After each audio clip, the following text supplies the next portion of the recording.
Hi hello everyone welcome to SSB study point. So SSC calendar అయితే release చేసిందమ్మా 2025 26 అంటే so 25లో ఏవేవి exams జరుగుతాయి, ఎప్పుడు నోటిఫికేషన్ వస్తుంది, Tier 1 ఎగ్జామ్ ఎప్పుడు ఉంటుంది, ఇవన్నీ డీటెయిల్స్ మనకి క్యాలెండర్లో రిలీజ్ చేస్తారనమాట. ఎవ్రీ ఇయర్ ఉంటాయమ్మా ఎస్ఎస్సి ఎగ్జామ్స్. సో ఎవరైనా రీసెంట్ పాస్డ్ అవుట్స్ ఇప్పుడు పాస్డ్ అవుట్స్ అయింటారు కదా, వాళ్ళకు కూడా ఛాన్స్ ఉంటుంది. సో ప్రతి ఒక్కరికి స్కోప్ ఉంటుందన్నమాట 10th నుంచి పీజీ వరకు. సో ప్రతి లెవెల్ ఆఫ్ ఎగ్జామ్ ఉంటుంది మనకి. సో ఈచ్ ఎగ్జామ్ మనం డీటెయిల్స్ చెక్ చేసుకుందాం. బికాస్ ఇప్పుడు ఎవరైతే మీరు రాయాలి అనుకుంటున్నారో సో వాళ్ళకి ఎంత టైం ఉంది. ఫర్ ఎగ్జాంపుల్ మీరు ఎంటీఎస్ రాయాలనుకుంటున్నారు, సో ఎప్పుడు నోటిఫికేషన్ వస్తుంది, ఎప్పుడు ఎగ్జామ్ ఉంటుంది. సో ఈ డేట్స్ అనేది మీరు మిస్ అవ్వకుండా మీరు ఎక్కడైనా నోట్బుక్లో రాసుకొని సో మీరు ఇప్పటి నుంచి ప్రిపేర్ అవుతుంటే మీరు నోటిఫికేషన్ వస్తుంది, మీరు అప్లై చేసేసి మరి ఎగ్జామ్ ప్రిపేర్ అవ్వచ్చు. ఎందుకంటే మరి మిస్ అవుతారమ్మా. సో క్యాలెండర్ అనేది వెరీ వెరీ ఇంపార్టెంట్. మనకి టైమ్ లైన్స్ తెలుస్తాయి అనమాట. సో ఇక్కడ మనం ఎక్కడ చెక్ చేసుకోవాలి అంటే సో మనకి ఇది తెలుసు కదమ్మా, ssc.gov.in. సో ఇది మన అఫీషియల్ వెబ్సైట్ అనమాట. సో ఇక్కడికి వెళ్ళి ఇక్కడ మనకు ఉంది చూడండి ఎగ్జామినేషన్ క్యాలెండర్. ఓకేనా. సో దీన్ని క్లిక్ చేసుకున్నట్టయితే ఇక్కడ మనకి సో లాస్ట్ 3 years రిలీజ్ అయిన క్యాలెండర్స్ అయితే ఇచ్చారు. సో మనకి ఇప్పుడు లేటెస్ట్ ఏంటిమా, ఇప్పుడు మనకి 2025 6 నెక్స్ట్ ఇయర్ కదా.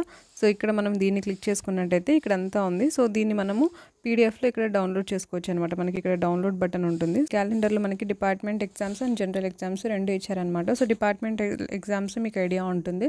సో ఆల్రెడీ ఒక పోస్ట్లో వర్క్ చేస్తున్న వాళ్ళు సో వాళ్ళకి కొద్దిగా హయ్యర్ లెవెల్ పోస్ట్కి వెళ్ళాలంటే వాళ్ళు ఇంటర్నల్ ఎగ్జామ్ రాయాలన్నమాట. సో చిన్న ఎగ్జామ్ ఉంటుంది. సో అది క్వాలిఫై అయితే వాళ్ళకి ప్రమోషన్ వచ్చి నెక్స్ట్ లెవెల్కి వాళ్ళు ప్రమోట్ అవుతారు. సో అది డిపార్ట్మెంటల్ ఎగ్జామ్. సో ఇక్కడ మనం ఫస్ట్ డిపార్ట్మెంటల్ తీసుకున్నట్లయితే జేఎస్సీ ఉంది, నెక్స్ట్ ఎస్ఎస్సీ ఉంది అండ్ ఏఎస్ఓ ఉంది. సో స్టార్టింగ్ ఈ 3 ఎగ్జామ్ నోటిఫికేషన్ వస్తాయి అండ్ ఇది కూడా మనకి మ్యాక్సిమం మేలో కంప్లీట్ అయిపోతుంది. అండ్ దెన్ మోస్ట్ ఇంపార్టెంట్ మనకి ఇది అనమాట ఫేజ్ 13 ఎగ్జామ్. ముందు నుంచి ఇక్కడ అప్డేట్స్ ఉన్న వాళ్ళకి తెలుసుమా. సో ఫేజ్ 8 నుంచి నేను ఎవ్రీ అప్డేట్ ఇస్తున్నాను అనమాట. సో నేను పర్సనలీ ఫేజ్ 8లో నేను అరౌండ్ 3 పోస్టులకి సెలెక్ట్ అయ్యాను. అండ్ తర్వాత నేను ఫేజ్ 9లో కూడా ఆల్మోస్ట్ 5 పోస్ట్కి ఎలిజిబిలిటీ అయింది. ఈ ఒక్క ఎగ్జామ్లోనే మీరు 2-3 మల్టిపుల్ పోస్టులకు మీరు ఎలిజిబిలిటీ అనేది అవుతారనమాట. ఓకే. ఈ ఫేజ్ ఎగ్జామ్స్లో మీరు 10th క్వాలిఫై అయిన వాళ్ళకి ఉంటుంది, ఇంటర్ వాళ్ళకి ఉంటుంది, గ్రాడ్యుయేషన్ వాళ్ళకి ఉంటుంది అనమాట. అండ్ పీజీ వాళ్ళకి ఉంటుంది అండ్ డిఫరెంట్ స్పెసిఫికేషన్స్ ఉన్న వాళ్ళకి కూడా ఇక్కడ స్కోప్ ఉంటుందన్నమాట. మిస్ అవ్వకండి మా. ఎవరైతే ఇప్పుడు చూస్తున్నారో, ఎవరైతే ఆల్రెడీ ఎగ్జామ్స్కి ప్రిపేర్ అవుతున్నారో డెఫినెట్లీ ఈ నోటిఫికేషన్ చెక్ చేసుకోండి. ఇక్కడ దీంట్లో కూడా ఎక్స్పీరియన్స్ లేని పోస్టులు కూడా ఉంటాయి, కొంత వాటికి ఎక్స్పీరియన్స్ కూడా అడుగుతారు. సో అవన్నీ ఈ నోటిఫికేషన్ వచ్చినప్పుడు మనం డిస్కస్ చేద్దాం. అండ్ నెక్స్ట్ చూసుకున్నట్లయితే మనకి CGL ఎవరైతే డిగ్రీ కంప్లీట్ అయి ఉంటారో స్టూడెంట్స్ వాళ్ళకి very very important. So CGL is also known as mini IAS అని కూడా అంటారనమాట. IAS తర్వాత సెకండ్ పొజిషన్లో CGLలోనే పోస్టులు ఉంటాయి, ది బెస్ట్ పోస్టులు ఉంటాయి. దీని గురించి కూడా ప్రీవియస్ ఇయర్స్లో నేను కంప్లీట్ వీడియో చేశాను. బట్ ఇప్పుడు ప్యాటర్న్ అనేది కొద్దిగా చేంజ్ అయింది. సో ఆ ప్యాటర్న్ ఒకటి ఫాలో అవ్వాలి. రిమైనింగ్ పోస్టులు ఎవ్రీథింగ్ సేమ్ అనమాట. ఇది కూడా మనకి ఇప్పుడు వస్తుంది, ఏప్రిల్లోనే నోటిఫికేషన్ ఇస్తున్నారు. సో ఇవన్నీ మనకి ఏప్రిల్లో 2 నోటిఫికేషన్స్ ఉంది, phase and CGL. And next మనకి సబ్ ఇన్స్పెక్టర్ CPO అంటారు కదమ్మా. సో దీనికి కూడా మనకి మినిమం డిగ్రీ ఉండాలి and as well as along with మనకి హైట్, వెయిట్, రన్నింగ్ ఇవన్నీ ఇంపార్టెంట్ అనమాట. ఎందుకంటే ఇది స్పెషల్లీ ఎవరైతే మనకి పోలీస్ ఆ సైడ్ వెళ్ళాలనుకుంటారో సో వాళ్ళకి ఇది బెస్ట్ పోస్ట్ ఉంటుందన్నమాట. ఇది మనకి మేలో వస్తుంది నోటిఫికేషన్ వీళ్ళు. అండ్ ఇక్కడ మనకి CBE కంప్యూటర్ బేస్డ్ ఎగ్జామినేషన్ అని ఇక్కడ వాళ్ళు ఇచ్చారనమాట. అండ్ నెక్స్ట్ చూసుకున్నట్లయితే CHSL. సో CHSL మనకి ఎవరైతే +2 ఓకేనా. సో +2 కంప్లీట్ అయిన స్టూడెంట్స్ ఇది మినిమం క్వాలిఫికేషన్. అంటే డిగ్రీ వాళ్ళు కూడా రాయొచ్చు, పీజీ వాళ్ళు కూడా రాయొచ్చు, కానీ 10th వాళ్ళు రాయలేరు అనమాట. మినిమం ఇది +2 అనమాట. ఇది మనకి మేలో వస్తుంది. అండ్ అందరి ఫేవరెట్ మన most important multi tasking staff. Okay, ఇది 10th లెవెల్ ఉంటుంది ఎగ్జామ్. సో ఇది మనకి జూన్లో ఉంది. సో ఇప్పుడు మనకి డిసెంబర్. సో మీరు జనవరి నుంచి స్టార్ట్ చేసినా కూడా ప్రిపరేషన్, సో మీకు జూన్ అన్న జూలైలో అలా ఎగ్జామ్ వస్తుంది. సో ఈ 6 to 7 months the best time period మా. ఎవ్రీడే మీరు టైం టేబుల్ రాసుకొని ఇప్పుడే మీ ఎఫర్ట్స్, మీ జెన్యూన్గా మీరు ఎఫర్ట్స్ పెట్టినట్టయితే దీంట్లో క్రాక్ చేయడానికి చాలా పాసిబిలిటీ ఉంటుంది. ఈ ఇయర్ కూడా మనకి అంటే 2024లో కూడా మనకి వేకెన్సీస్ బాగానే వచ్చాయి అండ్ పేపర్ కూడా యావరేజ్గా బాగా వెళ్ళింది. మీరు లాస్ట్ 10 years పేపర్స్ బాగా సాల్వ్ చేశారు అంటే that is enough actually, because SSC అనేది రిపీటెడ్ ఇట్ సెల్ఫ్. ఓకే, ఇక్కడ మనకి ఒక ఎగ్జామ్ కంప్యూటర్ బేస్డ్ ఎగ్జామ్ ఒకటి ఉంటుంది. అండ్ ఇక్కడ హవల్దార్కి కూడా దీనికి పాసిబిలిటీ ఉంటుంది అనమాట. హవల్దార్కి ఏంటంటే మీకు కొద్దిగా హైట్, వెయిట్ మెజర్మెంట్స్ ఉంటుంది. మ్యాక్సిమం పీపుల్ మల్టీ టాస్కింగ్ స్టాఫ్ని యూస్ చేసుకుంటారు, ఎందుకంటే అక్కడ హైట్, వెయిట్ అవసరం లేదు. మీ నాలెడ్జ్ అండ్ మీరు జస్ట్ ఎగ్జామ్ క్వాలిఫై అన్నారంటే దట్స్ ఎనఫ్.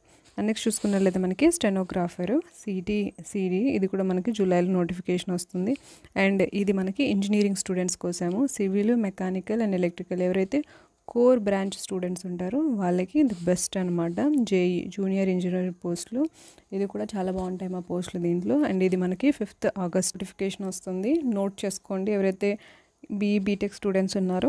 అండ్ ఇక్కడ మనకి హిందీ ట్రాన్స్లేటర్ 26th అనమాట. సో ఇక్కడ మనకి ఇది కూడా మనకి ఆగస్ట్లోనే ఈ నోటిఫికేషన్ వస్తుంది. అండ్ తర్వాత మనం చూసుకున్నట్లయితే constable executive male and female Delhi police ఇది కూడా మనకి సెప్టెంబర్లో వస్తుంది. ఇవేంటివంటే ఈ కానిస్టేబుల్ పోస్టులు ఇవన్నీ మనకి కొద్దిగా height wait and running jumping ఇవన్నీ మనకు ఉంటాయన్నమాట. సో దీంట్లో కొంతమంది ఎలిమినేట్ అవుతూ ఉంటారు. సో వాళ్ళ కోసమే మనకి సిహెచ్ఎస్ఎల్ ఉంది, CGL, MTS phase exams. So these are all most important exams. And ఇక్కడ మనకి కానిస్టేబుల్ మేల్ ఢిల్లీ పోలీస్కి కూడా 19th సెప్టెంబర్లో రిలీజ్ అవుతుంది. హెడ్ కానిస్టేబుల్ అండ్ అగైన్ ఇది కూడా head constable teleprinter and grade C stenographer ఇవన్నీ మనకి అక్టోబర్లో వస్తున్నాయి. ఇదే ఎస్ఎస్సి జీడీ ఇది కూడా ఎక్కువ రాస్తూ ఉంటారు మా అస్సాం రైఫల్స్ జీడీ. So this is also most of the students interest చూపిస్తారు. ఇక్కడ మనకి నవంబర్లో ఉంది. తర్వాత ఇక్కడ మనకి డిపార్ట్మెంటల్ ఎగ్జామ్ అనమాట నెక్స్ట్ ఇయర్కి. ఓకే, సో ఇక్కడ మనం చూసుకున్నట్లయితే 10th ఇంటర్ ప్లస్ అందరు స్టూడెంట్స్కి స్కోప్ ఉంటుంది. సో ఫస్ట్ ఇక్కడ ట్యాగ్ చేసుకోండి బీఈ బీటెక్ వాళ్ళకి JEE this is very important. ఈ నోటిఫికేషన్ మీరు ఎలిజిబిలిటీ అవుతారు. అండ్ నెక్స్ట్ చూసుకున్నట్లయితే 10th నుంచి పీజీ వరకు ప్రతి స్టూడెంట్ ఎలిజిబుల్ అయ్యేది మల్టీ టాస్కింగ్ స్టాఫ్ అనమాట. సో ఇది కూడా మనకి ఏజ్ లిమిట్ ఉంటుంది మ్యాక్సిమం 27. ఆ తర్వాత మనకి రిలాక్సేషన్ కూడా ఉంటుంది. అండ్ మనకి తర్వాత సిహెచ్ఎస్ఎల్, సిజిఎల్ అండ్ ఇంకొకటి మన ఫేజ్ ఎగ్జామ్స్. సో ఈ మన నోటిఫికేషన్ అడ్వర్టైజ్మెంట్ అంతా మీ పర్సనల్ క్యాలెండర్లో మీరు ట్యాగ్ చేసుకోండి, మీరు నోట్ చేసుకోండి. ఎంత టైం లేనుందో క్యాలిక్యులేట్ చేసుకొని మీరు ప్రిపరేషన్ స్టార్ట్ చేయండి. ఒకవేళ న్యూగా ఎంటర్ అవుతున్నారు కాంపిటేటివ్ ఎగ్జామ్లో కంటే definitely you can try all these exams. So 1 year మీరు అర్థం చేసుకున్నా కూడా పేపర్ ఎలా వస్తుంది ఎలాంటి స్ట్రాటజీ డెఫినెట్లీ నెక్స్ట్ టైం మీరు ఖచ్చితంగా క్రాక్ చేస్తారు. You have to put your genuine efforts. Okay, so ఈ లింక్ని నేను డిస్క్రిప్షన్ బాక్స్లో ఇస్తానమ్మా. ఐ హోప్ మీకు ఇది హెల్ప్ అయింది అనుకుంటున్నాను. Thank you so much. Take care, bye.